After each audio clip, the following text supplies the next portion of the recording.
तो आज हम एक और प्रोग्राम करने वाले हैं। ख़ास करके ये जो प्रोग्राम है ये बेस्ड होने वाला है वाइल लूप्स के ऊपर। ठीक है, हालांकि हर प्रोग्राम जो वाइल लूप से हो सकता है उसे फॉर लूप से भी कर सकते हैं, जो प्रोग्राम फॉर लूप से किया जा सकता है उसे वाइल लूप से भी किया जा सकता है, लेकिन ये प्रोग्राम ख़ास करके हम वाइल लूप से ही करने की कोशिश करेंगे, क्योंकि अब तक हमने ऑलमोस्ट 6 प्रोग्राम्स फॉर लूप के बेसिस पे नहीं, ऑलमोस्ट 5 प्रोग्राम फॉर लूप के बेसिस पे कर लिए, तो उससे फॉर लूप तो काफ़ी हद तक क्लियर हो चुका है। लेकिन कुछ खास प्रोग्राम्स हैं नंबर्स के, जैसे कि आर्मस्ट्रॉन्ग नंबर्स, पाई नंबर, निवन नंबर और पैलिंड्रोम नंबर्स। ये सारे नंबर्स के प्रोग्राम ज़्यादा बेहतर है कि हम इन्हें किससे करें, वाइल लूप से ही इसका लॉजिक बनाने की कोशिश करें। तो इसके साथ हम वाइल लूप को भी थोड़ा मास्टर कर लेंगे और हमारे नंबर के प्रोग्राम्स भी कवर अप हो जाएंगे। तो आज का जो प्रोग्राम है वो क्या है, उसे पढ़ते हैं। Write a program in Java to classify a number as Armstrong और नॉट। सिंपल सी बात है, एक नंबर हमें दिया जाएगा, लेट्स से n, हमें बस ये बताना होगा वो नंबर आर्मस्ट्रॉन्ग नंबर है या नहीं है। तो इसके लिए ये समझना जरूरी है कि आर्मस्ट्रॉन्ग नंबर होता क्या है। अगर बात करी जाए आर्मस्ट्रॉन्ग नंबर की, तो आर्मस्ट्रॉन्ग नंबर के बारे में क्या लिखा है उसे समझने की कोशिश करते हैं। A number that is equal to the sum of its own digits. ठीक है, एक ऐसा नंबर जो अपने ही डिजिट्स के सम के बराबर हो।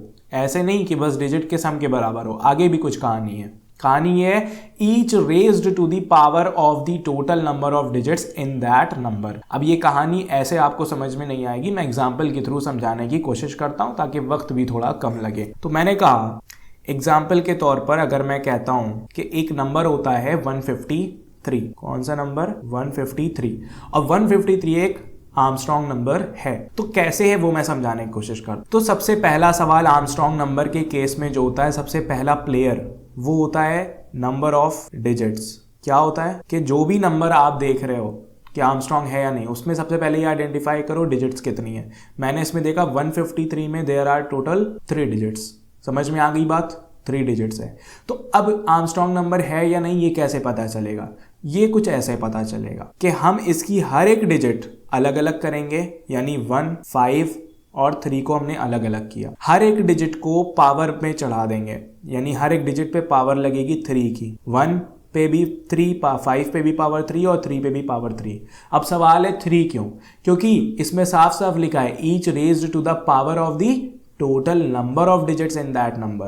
तो हमारे पास जो नंबर दिया गया वो है 153। अब क्योंकि उसमें 3 डिजिट पाई जाती हैं, तो इसकी हर एक डिजिट को हमें कितने पावर से रेस करना है? 3 की पावर से रेस करना है। अगर इसमें 4 डिजिट पाई जाती होती तो हर नंबर को हम 4 से रेस करते। इतनी समझ में आई बात? ठीक है, कर लिया। इसके बाद क्या करना है?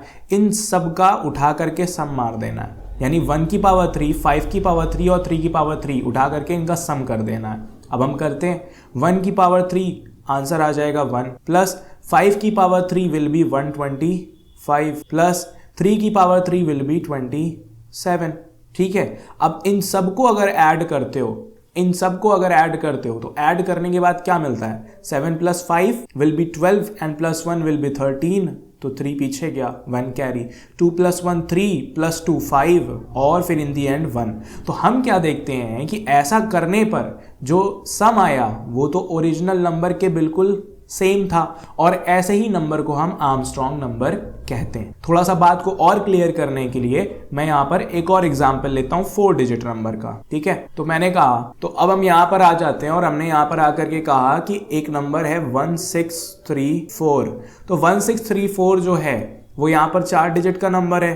तो हमारा जो मेन चीज हमें पता करनी होती वो क्या? नंबर ऑफ डिजिट्स, यानी डिजिट्स कितनी है। ठीक है, तो नंबर ऑफ डिजिट्स हमने काउंट करी तो हमें पता चला कि भाई इसमें तो 4 डिजिट है। समझ गए? तो अब कैसे काम करेगा? सारी डिजिट को अलग अलग करो, 1 अलग, 6 अलग, 3 अलग, 4 को अलग किया।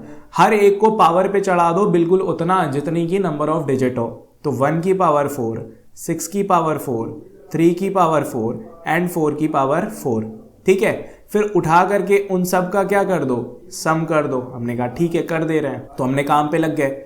1 की पावर 4 विल बी 1, प्लस 6 की पावर 4 क्या हो जाएगी? 6 की पावर 4 हमारा हो जाएगा 1296 एंड 3 की पावर 4 81 हो जाएगा, और 4 की पावर 4 256 हो जाएगा। अगर आप इन सब को उठा करके ऐड करते हो, ऐड करने के बाद आपको क्या देखने को मिलेगा कि इन सब का सम मिला जुला करके 1634 आता है, जो कि ओरिजिनल नंबर से बिल्कुल मैच करता है। तो इसका मतलब 153 भी एक आर्मस्ट्रॉन्ग नंबर हुआ और 1634 भी एक आर्मस्ट्रॉन्ग नंबर हुआ। इस नंबर का एक और नाम है, कहीं कहीं पर इसे नार्सिसिस्टिक नंबर भी कहा जाता है। कैसा नंबर? Narcissistic number. ठीक है, समझ में आ गई बात। तो हमको आइडिया लग गया कि आर्मस्ट्रॉन्ग नंबर होता कैसा है। तो अब हम आइडेंटिफाई करने की कोशिश करते हैं कि अगर हमें एक ऐसा प्रोग्राम बनाना है जो हमें ये बताए कि ये नंबर आर्मस्ट्रॉन्ग है या नहीं, तो वो प्लेयर्स क्या होंगे, हमारे प्रोग्राम की वो वेरिएबल्स क्या होंगे, कैसा लॉजिक बनेगा, हम वो समझने की कोशिश करते हैं। तो आर्मस्ट्रॉन्ग नंबर में अगर आपने इन दोनों एग्जाम्पल को ध्यान से समझा तो आपको एक बात बड़ी सिंपल सी समझ में आई। वो क्या बात समझ में आई कि हमारे लिए पहली चीज जो जानना जरूरी है वो है नंबर ऑफ डिजिट्स, यानी कि कितनी डिजिट्स इस नंबर में पाई जाती हैं। सबसे पहली चीज जो हमें जानना जरूरी है वो ये है कि इस नंबर में डिजिट्स कितनी पाई जाती है। तो जब भी हमें नंबर एंटर कराया जाएगा, हमको ये चीज पता करनी होगी कि काउंट ऑफ डिजिट्स, यानी नंबर में डिजिट्स कितनी है, पता चल गया। क्योंकि जब तक ये नहीं पता चलेगा, हमें ये नहीं पता चलेगा हर डिजिट को कितनी पावर से रेज करना है। इतनी बात समझ में आ गई? ठीक है, समझ में आ गई। आगे बढ़ते हैं। फिर दूसरी बात ये है यहां पर कि हर बार हमें एक एक डिजिट इसकी निकालनी पड़ेगी।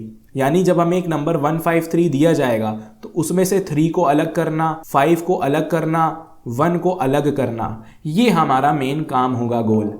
यहां पर हम सीधे कहेंगे कि हमारा मेन गोल है extraction of digit, extraction of digits. यानी एक नंबर जब हमें दिया जाए हम उसमें से डिजिट्स को अलग कर पाएं, यही इस प्रोग्राम का मेन प्लेयर है। अगर ये काम हो गया तो हमारा सारा काम हो जाएगा। कैसे? अगर हम इसकी एक एक डिजिट को अलग कर पाएं तो हम ये भी काउंट कर पाएंगे कि डिजिट कितनी है, और हम साथ में हर डिजिट को पावर पे भी रेज कर पाएंगे और फिर उसका सम किसी सम वेरिएबल में स्टोर करके बाद में चेक भी कर पाएंगे। इतनी बात समझ में आ जाती है कि नहीं आ जाती है? क्लियर है?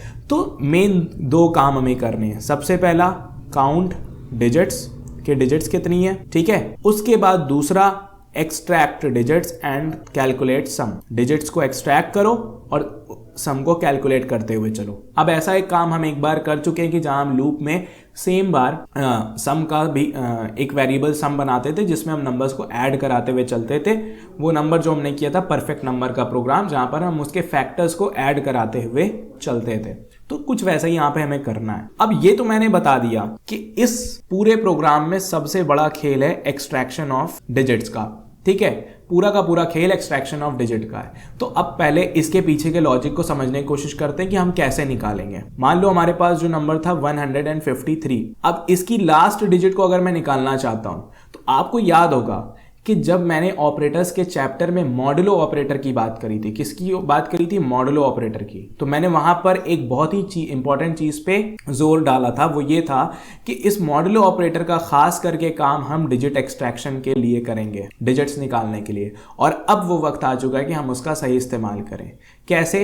हम इस नंबर 153 को जब मॉडुलो करेंगे 10 के साथ तो हमें जो रिमाइंडर मिलेगा वो क्या मिलेगा? वो हमें मिल जाएगा 3। और इस तरह से हम कह सकते हैं कि हमने इसकी आखिरी डिजिट को अलग कर लिया, इसकी लास्ट डिजिट को अलग कर लिया।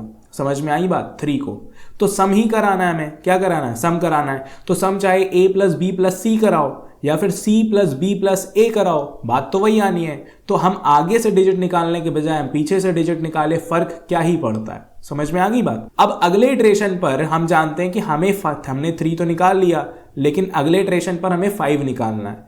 और जब हम 10 से ही डिवाइड करेंगे बार बार और रिमाइंडर लास्ट डिजिट निकालने की कोशिश करेंगे, तो ऐसे सिचुएशन में इस 153 को हमें क्या बनाना होगा?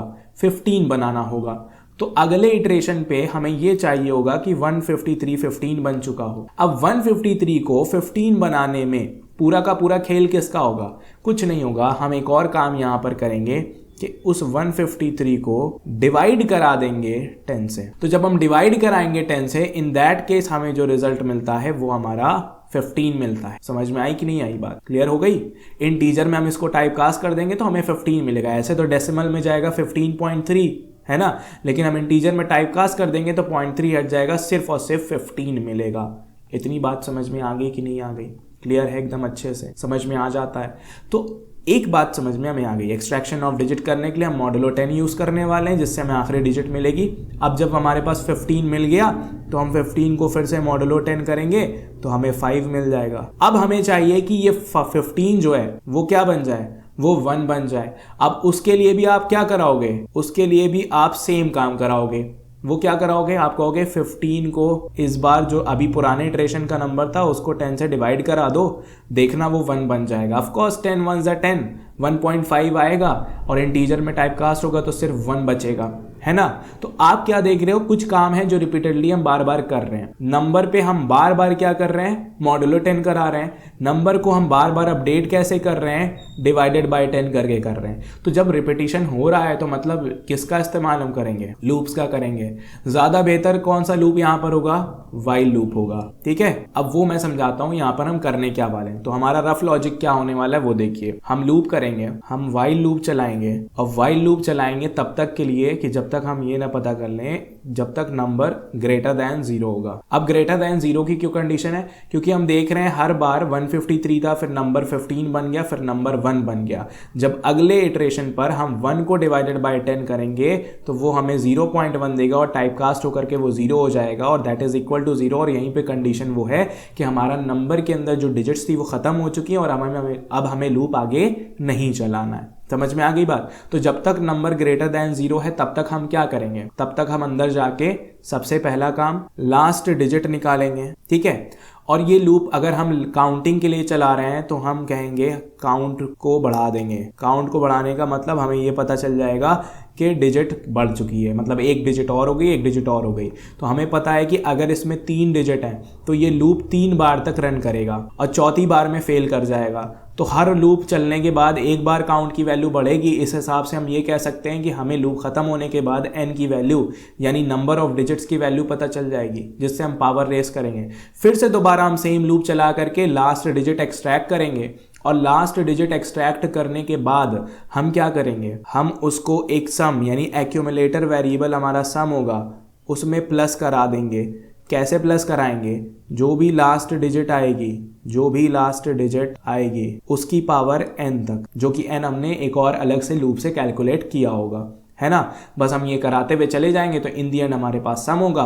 और फिर सबसे बाहर निकल करके, फिलहाल मैं यहाँ से काउंट डिजिट हटाता हूँ, काउंट प्लस प्लस ये कंफ्यूज कर रहा होगा। तो मैं यहाँ पर बाहर जाऊंगा और बाहर जाने के बाद बस एक चीज चेक करूंगा, if sum double equal to num. अगर सम हमारा नंबर के बराबर आ गया है मतलब कि हमारा नंबर कैसा है, हमारा नंबर आर्मस्ट्रॉन्ग है। और अगर ऐसा नहीं हुआ है तो मतलब हमारा नंबर आर्मस्ट्रॉन्ग नहीं है।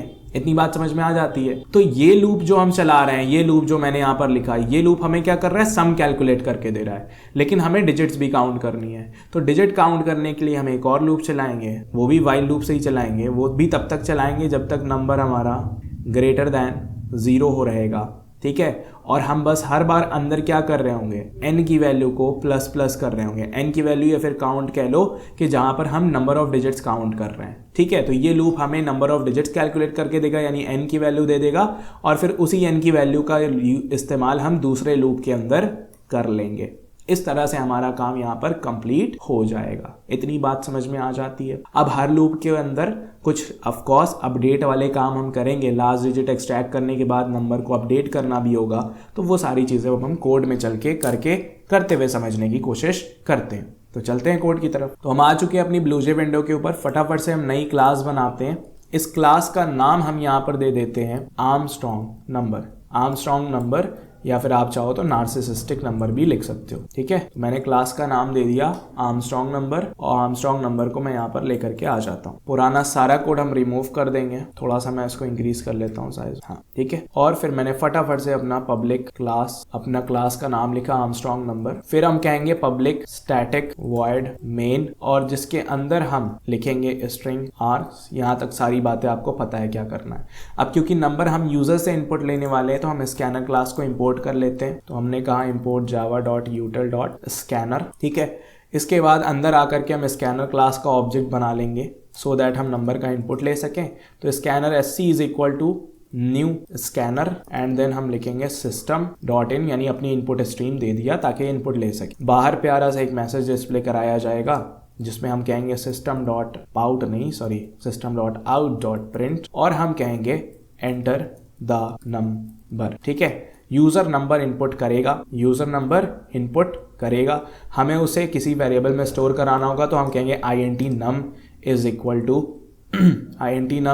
टू क्या कहेंगे sc डॉट नेक्स्ट int, और इस तरह से हमारे पास नंबर का इनपुट आ चुका होगा। ठीक है, नंबर का इनपुट हम ले चुके हैं। अब हम अपने टास्क को बताते हैं। सबसे पहला काम हमारा क्या होगा, स्टेप 1, वो क्या होगा, काउंट नंबर ऑफ डिजिट्स। सबसे पहला टास्क हमारे पास है कि नंबर ऑफ डिजिट्स काउंट करो। उसके बाद जो दूसरा टास्क है स्टेप नंबर 2, वो क्या है हमारे पास, वो है सम कैलकुलेट करने का, जिस हिसाब से आर्मस्ट्रॉन्ग का सम कैलकुलेट होना चाहिए, कैलकुलेट सम, जो स्टाइल में मैंने बताया पीछे अभी। ठीक है, तो हम सबसे पहले नंबर ऑफ डिजिट्स काउंट करने पे लग जाते। तो हमने कहा int, अब डिजिट्स काउंट करने के लिए हमें लूप चलाना होगा, while number is greater than 0, जब तक नंबर 0 से बड़ा है। ठीक है, तब तक क्या करो, एक वेरिएबल हम बाहर ही बना लेंगे काउंट डिजिट्स में, जहां पर हम डिजिट्स को काउंट करेंगे int n is equal to 0। ठीक है, ये हमारा काउंटर इनिशियलाइज हो जाएगा जो कि 0 से इनिशियलाइज हो गया, और हर बार जब हम लूप के अंदर आएंगे तो हम इसे प्लस प्लस कर देंगे। ठीक है, प्लस प्लस कर देंगे। इतनी बात समझ में आ जाती है। और हम हर बार इस लूप को अपडेट कैसे करेंगे, क्योंकि नंबर की वैल्यू अगर चेंज नहीं होगी तो ये लूप एंड नहीं होगा। तो नंबर को हम अपडेट ऐसे करेंगे कि मान लो पहली बार में नंबर 153 आता है, तो अगली बार में उसकी एक डिजिट कम हो जाए, वो 15 बन जाए, अगली बार में उसकी एक और डिजिट कम हो जाए, वो 1 बन जाए, अगली बार में उसकी एक और डिजिट कम हो जाए, मतलब वो 0 बन जाए किसी तरह से। तो इस तरह से 3 बार लूप चलेगा और हमारे पास काउंट ऑफ डिजिट होगा कि 3 डिजिट आ चुकी है। तो हम नंबर को अपडेट कुछ इस तरह से करेंगे कि number is equal to num divided by 10। हम नंबर को हर बार 10 से डिवाइड कर देंगे। अब क्योंकि नंबर भी एक इंटीजर टाइप का वेरिएबल है और 10 भी एक इंटीजर लिटरल है, इंटीजर और इंटीजर में जब डिवीजन होगा तो जो नंबर आएगा, जो भी रिजल्ट आएगा वो भी इंटीजर टाइप का आएगा, तो उसमें डेसिमल वैल्यू काउंट ही नहीं होगी। इतनी बात समझ में आई? तो हमें अलग से टाइप कास्टिंग की कोई कुछ करने की ज़रूरत नहीं है। इतनी बात समझ में आ जाती है? बहुत बढ़िया। तो इतना लूप एंड होने तक हमारे पास काउंट ऑफ डिजिट होगा। अब सेकेंड स्टेप पर हम क्या करने वाले हैं? सेकेंड स्टेप पर हम करेंगे ये कि हम कहेंगे वाइल, फिर से सेम चीज़, while num is greater than 0, जब तक नंबर 0 से बड़ा है। इतनी बात समझ में आई? तब तक हम क्या करने वाले हैं? सबसे पहले हम लास्ट डिजिट को निकालेंगे। लास्ट डिजिट हम निकालेंगे नंबर को मॉडुलो 10 करके। जब हमने नंबर को मॉडुलो 10 किया तो आखिरी डिजिट हमें मिल जाएगी। अब क्योंकि लास्ट डिजिट कहीं बना नहीं तो हम यहीं पर डिक्लेयर कर लेंगे, क्योंकि इसका काम इसी लूप के अंदर है तो हम यहीं पर डिक्लेयर करते हैं, कहीं और नहीं। ठीक है, अब हम क्या करेंगे? सम कैलकुलेट करेंगे। अब सम जो है वो लूप के बाहर इनिशियलाइज करना पड़ेगा, तो int sum is equal to 0, ताकि हम एक एक्यूमुलेटर वेरिएबल सम बना सके और उसमें सम को स्टोर कराते हुए चले। तो हम कहेंगे सम प्लस इक्वल टू, यानी सम में ऐड करा दो। क्या ऐड करा दो? मैथ डॉट पाव, यानी पावर। हम पढ़ चुके हैं पावर कैलकुलेट करने के लिए मैथ डॉट पाव करना होगा, तो हमने मैथ डॉट पाव किया। बेस हमारा होगा लास्ट डिजिट जिसकी हमें पावर कैलकुलेट करनी है। कितने तक पावर कैलकुलेट करनी है? n टाइम्स तक करनी है। ठीक है, यानी नंबर ऑफ डिजिट्स तक, जो कि हमें यहां से मिल चुका होगा। इतनी बात समझ में आ जाती है? बढ़िया, आगे चलते हैं। फिर हम क्या कहते हैं? हम कहते हैं कि भैया अब सम तो कैलकुलेट हो ही गया है, लेकिन बाहर निकलने से पहले नंबर को अपडेट भी तो करना होगा, नहीं तो ये लूप चलता ही रहेगा। तो हम कहेंगे number is equal to number divided by 10। Number को 10 से डिवाइड कर दो सो दैट उसकी एक एक डिजिट कम होती जाए। वो 153 से 15 बने, 15 से 1 बने और फिर 1 से 0 बने। जैसे ही 0 बने हमारा लूप बंद हो जाए। समझ में आ गई बात? अब जब हमने नंबर ऑफ डिजिट काउंट कर लिया और सम कैलकुलेट कर लिया तो हमारा फाइनल काम क्या रह गया? सम को नम से मैच कराना। तो हम स्टेप 3 में क्या करेंगे? आर्मस्ट्रॉन्ग नंबर चेक लगाएंगे। आर्मस्ट्रॉन्ग नंबर चेक क्या होता है? आर्मस्ट्रॉन्ग नंबर चेक बस इतना ही कहेगा कि हम चेक करके बस इतना बता दो, if num double equal to sum. समझ में आई बात? अगर नम और सम बराबर हैं तो इस केस में बाहर प्रिंट करा दो system dot out dot println. क्या प्रिंट करा दो बाहर? के जो भी नंबर बंदे ने इनपुट किया है, नंबर प्लस इज आर्मस्ट्रॉन्ग। ठीक है, हमने बाहर प्रिंटिंग करवा दी। इतनी बात समझ में आ गई? और अगर ऐसा नहीं होता है, एल्स में आ जाओ फिर, और एल्स में आके प्रिंट ये करा दो, number is not Armstrong. Number Armstrong नहीं है। समझ में आ गई बात? क्लियर हो गया हमने क्या किया? And finally in the end हम अपना स्कैनर ऑब्जेक्ट क्लोज कर देते हैं, क्योंकि वो भी अच्छी प्रैक्टिस होती है। तो हमने कंपाइल किया, कोई दिक्कत नहीं हुई, सिंटैक्स एरर नहीं आई। इतनी बात समझ में आ गई। तो एक बार प्रोग्राम देख लेते हैं हमने क्या किया।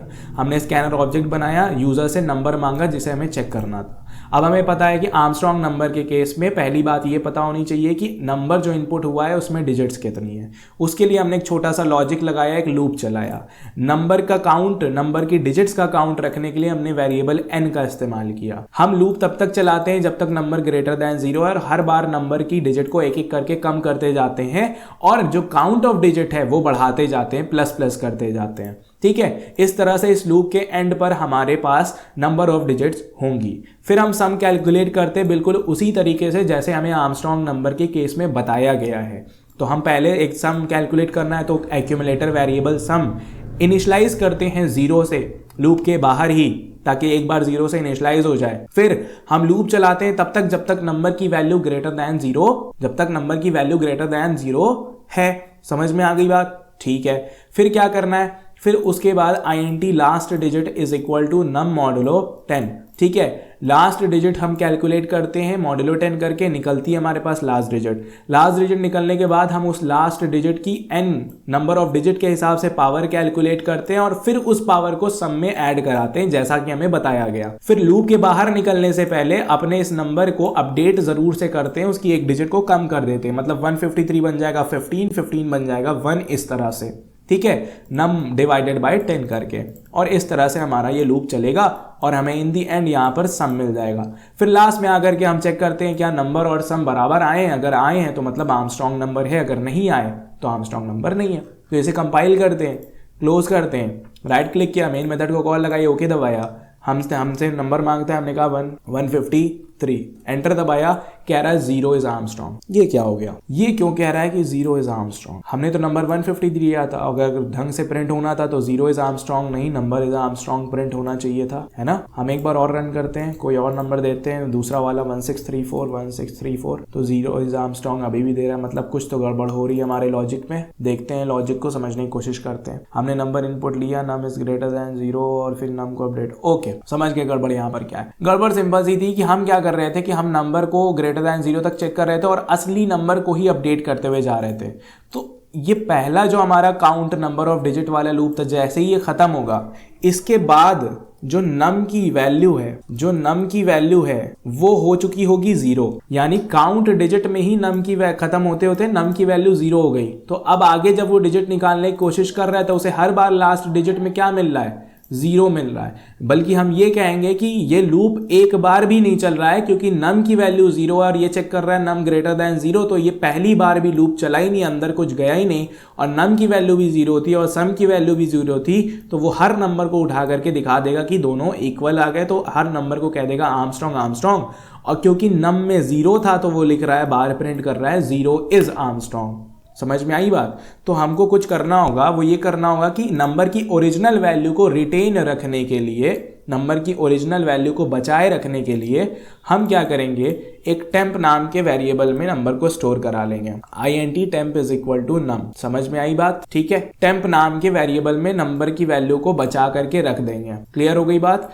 ये हमने कर लिया ताकि टेम्प में भी वही वैल्यू हो जो नंबर में वैल्यू हो। और जैसे ही ये लूप खत्म हुआ, हमें पता है कि नम की वैल्यू 0 हो चुकी होगी, तो हम फिर से नम को टेम्प के बराबर इनिशियलाइज कर देंगे। तो इस तरह से नंबर जो है आपका वो फिर से 0 के बजाय 153 हो जाएगा। इतनी बात समझ में आई?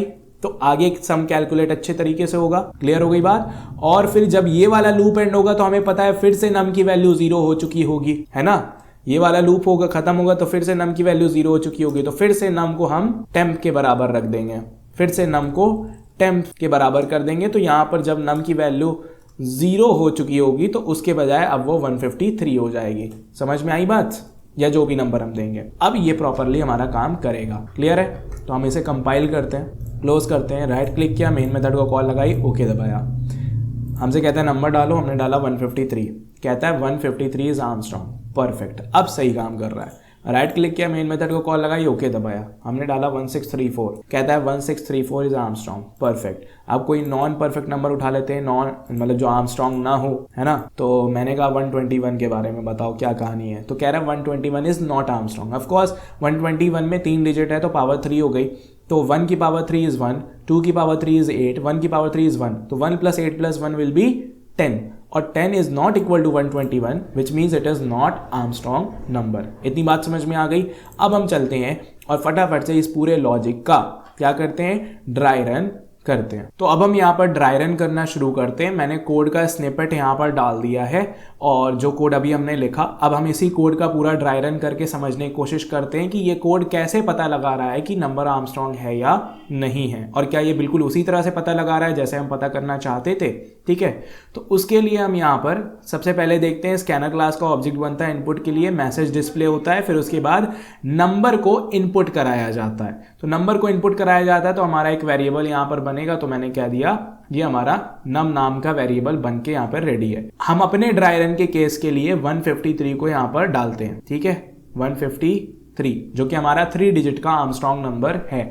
आप 1634 के लिए ट्राई करना बाद में। ठीक है, आगे चलते हैं। हम एक और वेरिएबल बनाते हैं टेम्प नाम का, सो दैट हमारे ओरिजिनल नंबर की इंफॉर्मेशन को हम बचा के रख पाएं। तो उसको हमने एक और उसकी कॉपी बना ली। इन शॉर्ट कहा जाए तो हमने नंबर की एक कॉपी बना ली जो कि टेम्प नाम के वेरिएबल में डाल दी, सो दैट हमारा ओरिजिनल नंबर जब भी 0 हो जाए हम वापस से उसे नया बना सके, यानी ओरिजिनल नंबर जैसा बना सके। ठीक है, इसलिए हमने एक कॉपी बना ली। तो ये कॉपी भी रेडी कर लेते हैं। तो यहाँ पर हमारी कॉपी टेम्प नाम की वो भी बन गई है और इसमें भी वैल्यू वही आई है 153। इतनी बात समझ में आ गई। ठीक है, आगे बढ़ते हैं। तो आगे सबसे पहला स्टेप शुरू होता है जहां पर n = 0 नाम का वेरिएबल इनिशियलाइज होता है। तो एक और वेरिएबल बना, तो हम एक और बना लेते हैं। तो ये जो वेरिएबल है इसका नाम है n, जिसमें हम नंबर ऑफ डिजिट्स रखेंगे और फिलहाल हमने इसको 0 से इनिशियलाइज किया हुआ है। ठीक है, इसके बाद हम आगे बढ़ते हैं। तो अब हमारा वाइल लूप आ जाता है। तो वाइल लूप यहाँ से यहाँ तक चलता है। अब इसके लिए हम ड्राई रन करते हैं और देखते हैं किस तरह से ये डिजिट्स काउंट कर रहा है। तो इटरेशन नंबर 1 के लिए यहाँ पर हम आते हैं। सबसे पहले ये कंडीशन चेक होगी कि while num is greater than 0, यानी एंट्री कंट्रोल लूप है तो सबसे पहले चेक करेगा तब अंदर जाने देगा। तो हमने चेक किया भाई क्या नंबर इज ग्रेटर देन 0 है या नहीं, तो क्या कहेगा, नम।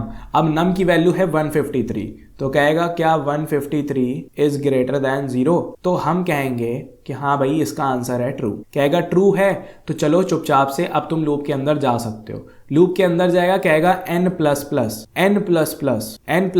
का मतलब ये करेगा उसको 0++, क्योंकि n की वैल्यू 0 थी और वो अब बन चुकी होगी 1। ठीक है, तो मतलब n में जहां अभी तक 0 था वहां क्या हो गया होगा, 1 हो गया होगा। उसके बाद आगे बढ़ते हैं। फिर कहता है n++ कर लिया, अब नंबर की वैल्यू को अपडेट कर दो डिवाइडेड बाय 10 करके। ठीक है, तो अब हम जानते हैं कि जो नम है हमारा, उसमें अब जो वैल्यू है वो 153 जो हमारा ओरिजिनल नंबर था उसको डिवाइडेड बाय 10 करके जाएगी और 153 को 10 से डिवाइड करेंगे तो इंटीजर में हमें मिलेगा 15। 15.3 यहाँ नहीं जाएगा, क्यों, क्योंकि ये भी इंटीजर है, ये भी इंटीजर है, तो डिवाइड करने पर एक इंटीजर आंसर ही हमें यहाँ पर मिलेगा। इतनी बात समझ में आ गई। तो नंबर अब हमारा 15 हो चुका है। तो मैं वेरिएबल में भी अपडेट कर देता हूं, नंबर 153 से चेंज होकर के अब वो 15 बन चुका है। समझ में आ गई बात। आगे बढ़ते हैं। तो अब लूप के अंदर कुछ भी नहीं है, तो वाइल लूप की वर्किंग क्या है, वो कहता है चलो वापस से चलो अब कंडीशन चेक करो। ठीक है, तो इटरेशन नंबर 2 शुरू हो गया। इटरेशन नंबर 2 शुरू होता है, कहता है नम इज ग्रेटर देन 0 और फिलहाल नम की वैल्यू क्या हो चुकी थी, 15। तो चेक होता है क्या 15 अभी भी 0 से बड़ा है, हमने कहा हाँ है बड़ा, ट्रू आ गया। कहेगा अगर बड़ा है तो n++ करो। क्या करो, n++ करो। n++ करने का मतलब n की करंट वैल्यू जो कि हो चुकी थी 1 उसे प्लस करो, यानी वो बन जाएगी अब 2। ठीक है, अब आगे बढ़ेगा, कहेगा नम की वैल्यू को अपडेट करो। तो नम की वैल्यू को क्या कर रहा है, नम की ओरिजिनल वैल्यू यानी करंट वैल्यू जो कि थी 15 उसे डिवाइडेड बाय 10 करेगा और 10 करने के बाद जब वो करेगा तो ऐसे में उसकी वैल्यू हो चुकी होगी 1। तो हमारा जो नम वेरिएबल 15 बना था अभी तक वो अब हो जाएगा 1। समझ में आ गई बात, क्लियर है। और n++ हुआ है तो n++ होने का मतलब n की वैल्यू 1 से चेंज होकर के क्या हो जाएगी, n की वैल्यू हो जाएगी 2। समझ में आ गई बात। तो मतलब अभी तक 2 डिजिट इसने अंदाजा लगा लिया कि 2 डिजिट है अभी तक नंबर में। आगे बढ़ता है, अब जब लूप हमारा एंड हो गया तो फिर से क्या करता है वाइल लूप, कहता है फिर से जाओ कंडीशन चेक करो, तब तक कंडीशन चेक करो जब तक फॉल्स ना हो जाए। तो अब तीसरा इटरेशन शुरू होता है। तीसरे इटरेशन पे ये गया, तीसरे इटरेशन पे गया, कहा नंबर इज ग्रेटर देन 0, तो नंबर की वैल्यू हो चुकी थी 1, हमने कहा ग्रेटर देन 0, 1 0 से बड़ा है, हमने कहा हाँ बड़ा है भाई, तो कहेगा ट्रू। अब कहेगा ट्रू है तो जाओ फिर n यानी नंबर ऑफ डिजिट को प्लस प्लस कर दो, तो n प्लस प्लस करने जाएगा तो ये करेगा 2 प्लस प्लस, और 2 प्लस प्लस करने का मतलब नंबर ऑफ डिजिट यानी n की वैल्यू हो चुकी होगी 3, तो हम वहां पर भी अपडेट कर देते हैं, तो n की वैल्यू हमारे पास क्या आ चुकी है, 3 आ चुकी है। समझ में आ गई बात। फिर कहेगा अब जाओ नंबर अपडेट करो, तो नंबर ये कैसे अपडेट करता है, नंबर में डाल देता है पुराने नंबर डिवाइडेड बाय 10। अब ओरिजिनल नंबर अभी तक क्या हो चुका था, 1 हो चुका था, 1 को 10 से डिवाइड किया तो हमको क्या मिलेगा, हमको मिलेगा 0। इसका मतलब अब नंबर की वैल्यू हमारी क्या हो चुकी है, 0 हो चुकी है। इतनी बात समझ में आ गई। अब जब इटरेशन नंबर 4 पर आएगा और व्हाइल लूप की कंडीशन फिर से चेक करी जाएगी, इटरेशन नंबर 4 पर आएगा और व्हाइल लूप की कंडीशन फिर से चेक करी जाएगी, तो अब कहेगा क्या नंबर इज ग्रेटर देन 0, मतलब 0 इज ग्रेटर देन 0, तो अब हम कहेंगे भैया पागल हो चुके हो क्या, 0 0 से बड़ा कहाँ होता है, तो बराबर होता है, तो ये कंडीशन हो गई फॉल्स। कंडीशन फॉल्स होने का मतलब हमारा व्हाइल लूप टर्मिनेट हो जाता है, यानी कि व्हाइल लूप यहां पर हमारा स्टॉप हो जाता है। इतनी बात समझ में आ गई। तो जब हमारा ये वाला व्हाइल लूप चल गया, तो ऐसा होने के बाद हम देखते हैं कि जो हमारी नंबर की वैल्यू है वो 0 हो चुकी है और काउंट ऑफ डिजिट हमारा 3 आ चुका है, जो कि बिल्कुल सही है। 153 में टोटल 3 डिजिट होती है, इसीलिए हमने टेम्प यानी नंबर की एक कॉपी बनाई थी, ताकि जब व्हाइल लूप खत्म होने के बाद नंबर हमारा 0 हो जाए, हम उसे वापस से 153 बना सके। और वही काम हमारा यहाँ पर लाइन नंबर 16 कर रही है कि वो नंबर को इक्वल टू टेम्प यानी वापस से नंबर को 0 से 153 बना रही है। तो लाइन नंबर 16 एग्जीक्यूट हो जाने के बाद नंबर जो हमारा 0 बन चुका था वो बन चुका होगा फिर से 153। क्यों ऐसा किया, क्योंकि अभी हमें वापस नंबर की एक और लूप के लिए ज़रूरत है। तो ये पहला लूप समझ में आ गया किस तरह से डिजिट काउंट कर रहा है, क्लियर है। अब हम आगे बढ़ते हैं और अपने सम कैलकुलेट वाले लूप का ड्राई रन करते हैं, ठीक है। तो जब हम नीचे वाले लूप की तरफ आते हैं स्टेप नंबर 2 कैलकुलेट सम में, तो हम देखते हैं सबसे पहले एक वेरिएबल इनिशियलाइज हो रहा है सम, जिसकी वैल्यू 0 से इनिशियलाइज करी जा रही है। तो हम इसको भी यहाँ पर बना लेते हैं। तो यहाँ पर हमारा एक और वेरिएबल बन जाएगा जिसका नाम होगा सम, और उसके अंदर वैल्यू 0 पहले इनिशियलाइज करी गई। आगे बढ़ते हैं, हमारा व्हाइल लूप शुरू हो जाता है। तो व्हाइल लूप शुरू हो जाता है तो हम भी ड्राई रन करना शुरू कर देते हैं। तो हमारा इटरेशन नंबर 1 होगा। इटरेशन नंबर 1 पे सबसे पहले अंदर घुसने से पहले चेक करा जाएगा क्या नंबर की वैल्यू ग्रेटर देन 0 है। तो फिलहाल नंबर की वैल्यू है 153, तो हम चेक करेंगे क्या 153 इज ग्रेटर देन 0, तो जवाब में मिलेगा ट्रू। बिल्कुल दोनों मतलब 153 ग्रेटर देन 0 है। तो जब ट्रू मिलता है कहता है कोई बात नहीं, अब जब ट्रू है तो जाओ अंदर तीनों लाइन को एग्जीक्यूट करके वापस से आकर ये कंडीशन चेक करना। तो पहली लाइन में एक और नया वेरिएबल बनता है लास्ट डिजिट नाम का। तो लास्ट डिजिट के अंदर क्या वैल्यू स्टोर हो जाएगी, तो एक वेरिएबल बनेगा लास्ट डिजिट नाम का, ठीक है। मैं यहाँ ज्यादा ना लिखना पड़े इसलिए शॉर्टकट यूज कर रहा हूँ लास्ट डिजिट के लिए LD, ठीक है। तो LD यानी लास्ट डिजिट के अंदर क्या आना था, नम मॉडुलो 10, नम मॉडुलो 10, नम मॉडुलो 10। नम की ओरिजिनल वैल्यू करंट वैल्यू क्या है 153 मॉडुलो 10। तो जब हम 153 को मॉडुलो 10 करेंगे तो हमें क्या वैल्यू मिल जाएगी, हमें जो वैल्यू मिलेगी वो होगी 3। तो हमें लास्ट डिजिट मिल गई है 153 में से 3। जब हमें लास्ट डिजिट मिल जाती है अगली लाइन पे हम क्या करते हैं, उसको सम में ऐड कराते हैं कुछ उसकी पावर कैलकुलेट करके, ठीक है। तो सम में क्या हो जाएगा, सम में प्लस इक्वल टू होगा, क्या प्लस इक्वल टू होगा 3 की पावर, यानी जो लास्ट डिजिट आई है, लास्ट डिजिट क्या आई है 3 आई है, और उसकी पावर कितनी जानी है n जानी है। n की वैल्यू क्या है, n की वैल्यू 3 हमने कैलकुलेट करी थी व्हाइल लूप, ऊपर वाले व्हाइल लूप से। तो 3 की पावर 3, और 3 की पावर 3 क्या आ जाएगा, 3 की पावर 3 आ जाएगा 27। समझ में आ गई बात। तो सम में 27 ऐड हो जाएगा। तो ओवरऑल अब सम की जो वैल्यू है वो क्या हो चुकी होगी, सम की करंट वैल्यू थी अभी तक 0, तो 27 प्लस 0 करने पर सम की वैल्यू फाइनली 27 हो चुकी होगी। तो हम सम की वैल्यू को अपडेट करते हैं, 0 से चेंज करके उसे 27 लिखते हैं। समझ में आ गई बात। अब अगली लाइन पे नंबर को अपडेट किया जाता है, यानी नंबर को डिवाइडेड बाय 10 किया जाता है, सो दैट उसकी पिछले की जो डिजिट हम निकाल चुके हैं वो हट जाए, शुरुआत की 2 डिजिट बचे, ठीक है। समझ गए। तो होगा क्या, नंबर इज इक्वल टू हमारा था 153 डिवाइडेड बाय 10, और 153 डिवाइडेड बाय 10 करने पर नंबर हो चुका होगा 15। तो हम नंबर को अपडेट कर देते हैं, जहां लिखा था 153 वहां लिख देते हैं 15।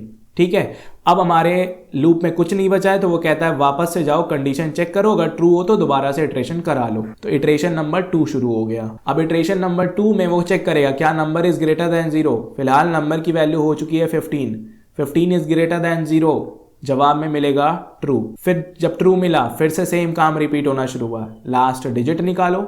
लास्ट डिजिट कैसे निकालोगे, नंबर मॉडुलो 10 करके। तो नंबर क्या है हमारा, नंबर है 15 मॉडुलो 10 किया, हमें 5 मिलता है। 5 जब हमें मिल गया तो अब हम उसे सम में ऐड करा देंगे, यानी सम प्लस इक्वल टू हम क्या कराएंगे, सम प्लस इक्वल टू हम कराएंगे लास्ट डिजिट यानी कि 5 और उसकी पावर 3 यानी कि n जो कि पावर में। ठीक है, इसका मतलब ये निकलता है कि सम की अभी करंट वैल्यू 27 थी और 27 में ऐड करा दो 5 की पावर 3 विच इज 125। ठीक है, तो ये तुमको ऐड होकर के फाइनली मिल जाएगा 152। तो सम की अब जो वैल्यू हो चुकी है वो क्या हो चुकी है, 27 से चेंज होकर के हो गई है 152। समझ में आ गई बात। ठीक है, अब कहेगा जाओ नंबर को अपडेट कराओ। अगर आप प्रोग्राम देख रहे हो तो नंबर अपडेट होगा। नंबर अभी फिलहाल 15 है, उसको डिवाइडेड बाय 10 कराया जाएगा और वो बन जाएगा 1। समझ में आई बात। ठीक है, तो नंबर भी अपडेट हो गया, हम उसे भी अपडेट कर देते हैं, नंबर में बचा 1। ठीक है, अब कहेगा सब कुछ खत्म है, जाओ इटरेशन नंबर 3 कराओ, कंडीशन अगर सही हो तो करा लो वरना बाहर चले जाओ। तो फिर से चेक होता है नंबर इज ग्रेटर देन 0, तो क्या 1 इज ग्रेटर देन 0 है, तो हम कहेंगे हाँ ट्रू, सही बात है 1 इज ग्रेटर देन 0 है। तो कहेगा ठीक है जाओ लास्ट डिजिट निकालो फिर। तो हमने लास्ट डिजिट निकाला, तो लास्ट डिजिट निकालने के लिए वो क्या करता है, नंबर को मॉडुलो 10 करता है। तो 1 मॉडुलो 10 किया, 1 मॉडुलो 10 किया तो वो नंबर हमें लास्ट डिजिट क्या देता है, 1 देता है। ठीक है, समझ गए, क्योंकि जो रिमाइंडर बचने वाला है। आगे बढ़ते हैं, हमसे कहता है सम कैलकुलेट करो, तो हम सम कैलकुलेट करते हैं। तो सम प्लस इक्वल टू करके और हम फिर कर देते हैं, सम में क्या प्लस इक्वल टू करना है, जो करंट इटरेशन में तुमने लास्ट डिजिट निकाली यानी 1 उसकी पावर 3 क्यों, क्योंकि वो नंबर ऑफ डिजिट का काउंट आया था। ठीक है, तो इसका मतलब करना क्या है, इसका मतलब जो अभी करंट वैल्यू है सम की यानी 152, उसमें 1 का क्यूब यानी कि 1 ऐड कर देना है। ऐसे में अब सम की वैल्यू क्या हो चुकी होगी, 153 हो चुकी होगी। तो हम अपडेट कर देते हैं, 152 को काट करके 153 लिख देते हैं। समझ में आ गई बात। अब कहेगा जाओ नंबर की वैल्यू को अपडेट करा लो। तो हमने नंबर की वैल्यू को अपडेट कराया, नम इज इक्वल टू, अभी करंट इटरेशन पे नंबर की वैल्यू थी 1 और 1 को जब डिवाइडेड बाय 10 कराया तो हमें मिला 0। मतलब अब नंबर की वैल्यू क्या हो चुकी है, नंबर की वैल्यू 1 से चेंज होकर के हो चुकी है 0। इसीलिए हमने एक कॉपी बनाई थी टेम्प नाम की, ताकि नंबर की ओरिजिनल वैल्यू हम कहीं कॉपी बना के रख सके, ताकि जब नंबर की वैल्यू 0 हो जाए हम उसे वापस से रीस्टोर कर सकें। समझ में आई बात। अब जब ये लूप खत्म हो गया फिर क्या आएगा, जाओ कंडीशन चेक कराओ। तो चौथा इटरेशन शुरू होगा, इटरेशन नंबर 4। इटरेशन नंबर 4 जब शुरू होगा तो ये कहेगा चेक करो नंबर क्या ग्रेटर देन 0 है, तो नंबर की वैल्यू 0 हो चुकी है। जब चेक करेगा 0 ग्रेटर देन 0 तो हमें क्या मिलेगा, हमें मिलेगा फॉल्स। और फॉल्स मिलने का मतलब क्या होता है, वाइल लूप हमारा यहाँ पर स्टॉप हो जाता है। इतनी बात समझ में आ गई। वाइल लूप हमारा यहाँ पर स्टॉप हो गया, बढ़िया। तो हम क्या देखते हैं कि जब हमारा दूसरा वाइल लूप पूरी तरह से वर्क कर लेता है, अपना काम कर लेता है, वो स्टॉप होता है। स्टॉप होने के बाद नंबर की वैल्यू 0 हो जाती है, लेकिन सम में हमारे पास 153 आ चुका होता है, जिस तरह से कैलकुलेट होना चाहिए था। तो नंबर की वैल्यू हमने वापस से फिर लूप खत्म होने के बाद रीस्टोर करी by typing num is equal to temp, कि टेम्प की वैल्यू नम में वापस से डाल दो। तो जब ये चीज एग्जीक्यूट करेगी तो नम जो अब तक 0 हो चुका था वो फिर से 153 हो जाएगा, फिर से रीस्टोर हो जाएगा। समझ में आ गई बात, बढ़िया। अब स्टेप नंबर 3 पर क्या होता है, स्टेप नंबर 3 पे सिर्फ आर्मस्ट्रॉन्ग नंबर का चेक लगा है कि क्या नंबर की वैल्यू और सम की वैल्यू सेम है। तो अब आप वेरिएबल वैल्यूज देखो, नंबर की वैल्यू 153 है और सम की वैल्यू भी 153 है और दोनों वैल्यूज मैच कर रही हैं, इसका मतलब है कि नंबर इज आर्मस्ट्रॉन्ग। और अगर ये दोनों वैल्यूज मैच नहीं करेंगी इसका मतलब होगा नंबर इज नॉट आर्मस्ट्रॉन्ग। इतनी बात समझ में आ गई, क्लियर हो गया। तो यही गोल था हमारे आज के इस लेक्चर का, ताकि हम अच्छे तरीके से आर्मस्ट्रॉन्ग नंबर का प्रोग्राम कर सकें और खास करके ये समझ सकें कि एक्सट्रैक्शन ऑफ डिजिट्स कितना इंपॉर्टेंट है। आगे हम spy number, Niven number, palindrome number के प्रोग्राम करेंगे। उन सब में आप ये देखोगे कि सब में सबसे पावरफुल चीज़ क्या है कि डिजिट को जो हम एक्सट्रैक्ट कर पा रहे हैं ये मॉडुलो ऑपरेटर की मदद से, और ये जो वाइल लूप का ये फंडा जो अब आप समझ गए हो, दोनों लूप में आपने देखा स्टाइल सेम था, number is greater than zero, number is greater than zero, और नंबर को अपडेट करने के लिए num is equal to num by 10, num is equal to num by 10। दोनों लूप के चलने का स्टाइल सेम था, यहाँ पे डिजिट काउंट हो रही थी, यहाँ सम काउंट हो रहा था। इतनी बात समझ में आ गई? तो बहुत पावरफुल चीज़ होती है एक्सट्रैक्शन ऑफ डिजिट, खास करके नंबर के प्रोग्राम्स के लिए। आगे भी और प्रोग्राम्स करेंगे नंबर्स के ऊपर। So that is it for today. मिलते हैं नेक्स्ट लेक्चर के अंदर।